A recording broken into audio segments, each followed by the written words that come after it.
Hey, what's going on, guys? It's OGCP Da Silva, and welcome back to Road to Soldier. This is part 3 of my series of the experiences that I had in basic training and my highlights, ones that I want to say that were the most significant in my time there for 10 weeks. But anyways, in my last episode I talked about my day-to-day schedule and also the different personalities. In this episode, I'd like to start with FTX 2.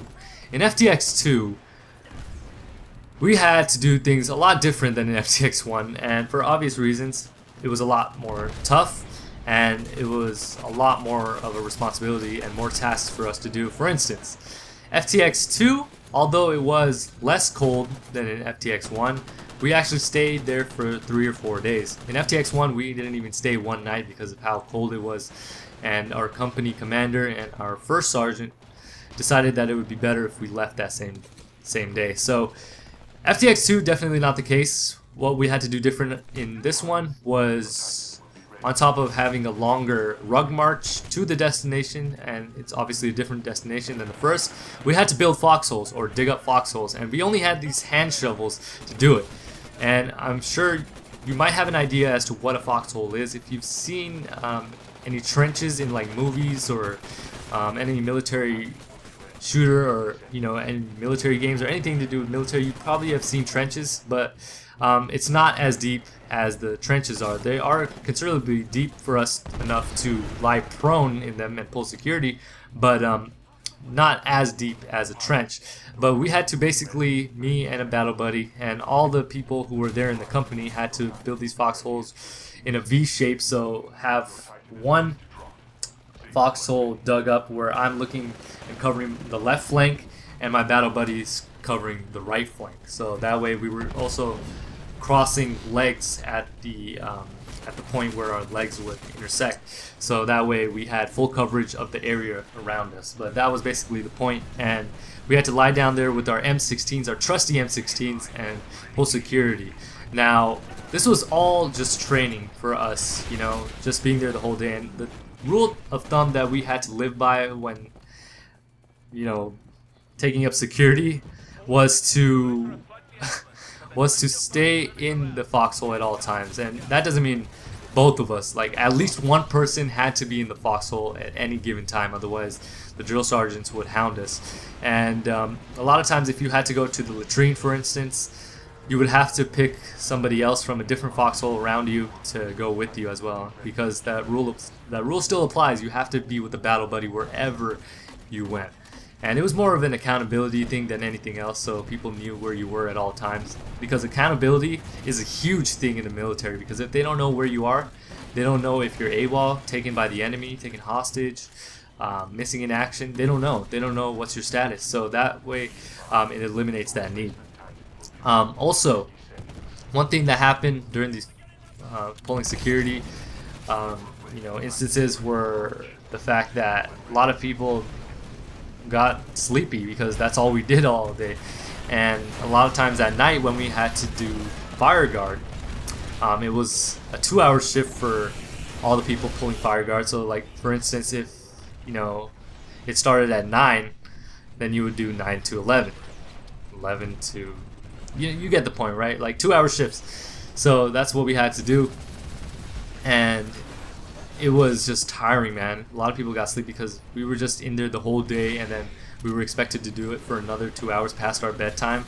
So it just made things a lot worse. We were also running on like little to no sleep at all, and of course we always have to wake up super early, 4:45 in the morning, so that doesn't help at all. So that's some of the things, or those are some of the things that we had to do. And a lot of times my battle buddy, especially one day, he kept falling asleep, and when we pulled security for fire guard, he was stupid enough not to bring his jacket, so I told him to go get it from the tent behind us, and it took him about 20 minutes, or it took me 20 minutes to go find out where he was, because he didn't come back. And I was like, dude, like, where the heck is he?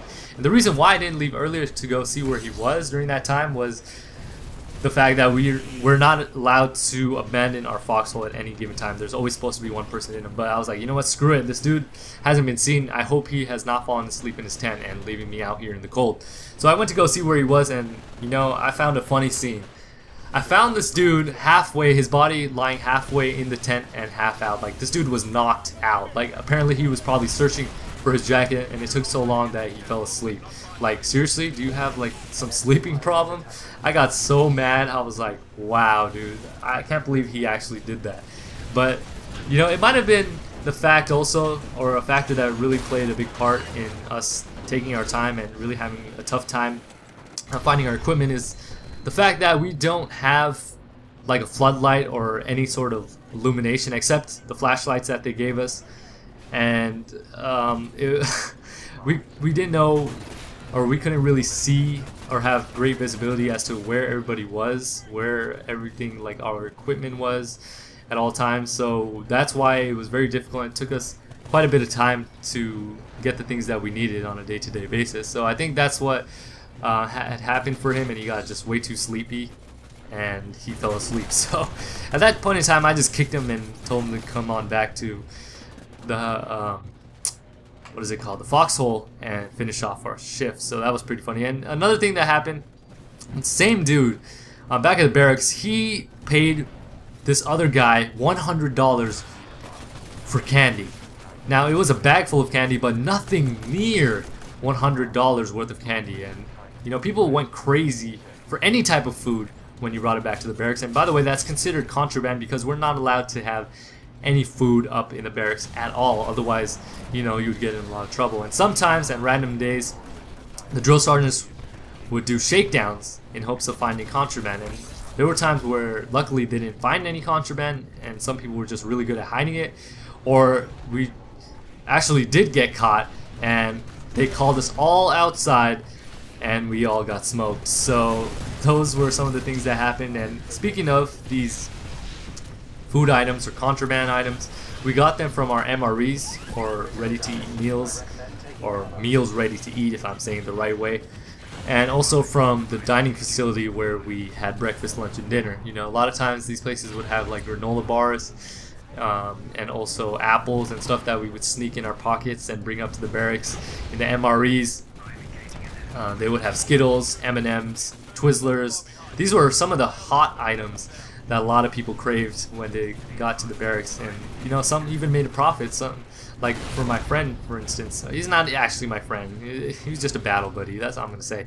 But he dropped $100, like I said before, on candy, and some dude made quite a bit of a profit right there. But who does that? Who drops $100 for candy? I don't know. Some of the people were really stupid, and some of the things that they did were just mind-blowing. Like, I couldn't wrap my mind around some of the things that people did for food and just other things in general. Like, I was dumbfounded. I was like, wow, do you not have a value for how much money you just dropped? Like, seriously? It just didn't make any sense to me. But some people did that, and I don't know, they're just brought up a different way. I have no idea. They have no value for money.